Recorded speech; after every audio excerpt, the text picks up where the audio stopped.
C'est une pratique pour toute personne, valide, invalide, qui est super plaisante. Hein. C'est une évasion, on se fait plaisir. Non, c'est vraiment... Bah oui, après c'est adapté, juste la mise à l'eau qui est un peu longue, mais pas si compliquée que ça. Après non, tout va bien. Hein. C'est pas une embarcation exigeante, c'est pour tout niveau. Et après c'est un moment de liberté, oui, c'est parcourir, flotter sur l'eau, avec le vent sur le visage et tout, c'est toujours une bonne sensation.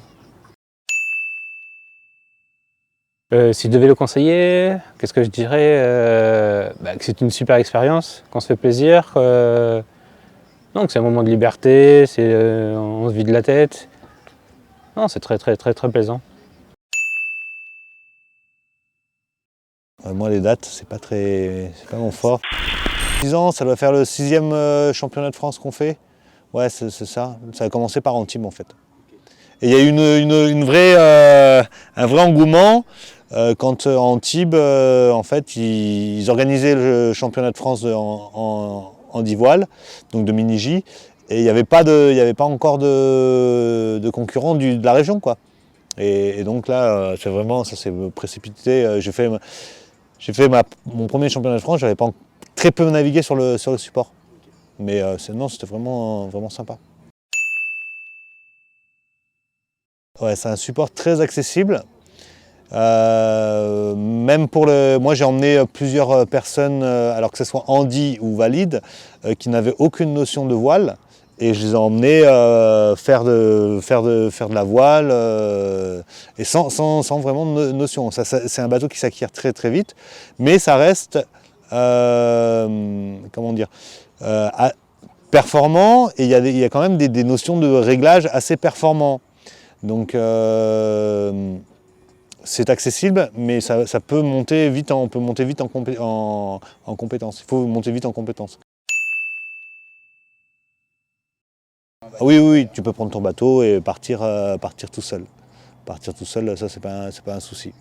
C'est pas un souci parce que t'as pas besoin de... Une fois que tu sais gréer ton bateau, moi si le bateau il était à poste, à quai directement, j'ai l'accès facile, je largue les amarres, bouf, je pars, je fais faire mon petit tour et voilà. Donc ça peut être tu peux être quasiment totalement autonome. Si tu recherches l'autonomie, pour des personnes qui recherchent l'autonomie, Nico et moi, généralement, c'est ce qu'on recherche. Hein, c'est de faire un sport où tu prends ta voiture, tu vas à l'endroit, tac, tu fais ce que tu veux, quoi. C'est ça, c'est que tu ne demandes rien à personne, quoi. Déjà, tu as une pluralité d'handicaps qui peut participer. Contrairement au handi-basket ou à d'autres sports où ça demande t'as des personnes qui ne peuvent pas participer, par exemple les tétraplégiques qui ne peuvent pas faire où c'est très difficile pour eux.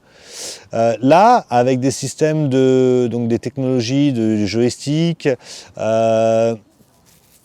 pour faire le gouvernail, on a des gens qui ont très peu de mobilité et qui arrivent à naviguer avec leur bateau juste avec un joystick. Il y a des enrouleurs, des autovireurs, et ils ont juste à gérer le joystick.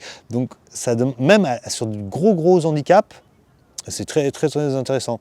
L'avantage aussi, c'est un bateau qui est vraiment sécuritaire, c'est-à-dire que tu ne peux pas chavirer. Tu as un lest de 120 kg, donc tu peux pas, il est quasiment insubmersible. À moins que tu sortes dans des grosses conditions. Voilà. Mais ça s'adresse à tout type de handicap.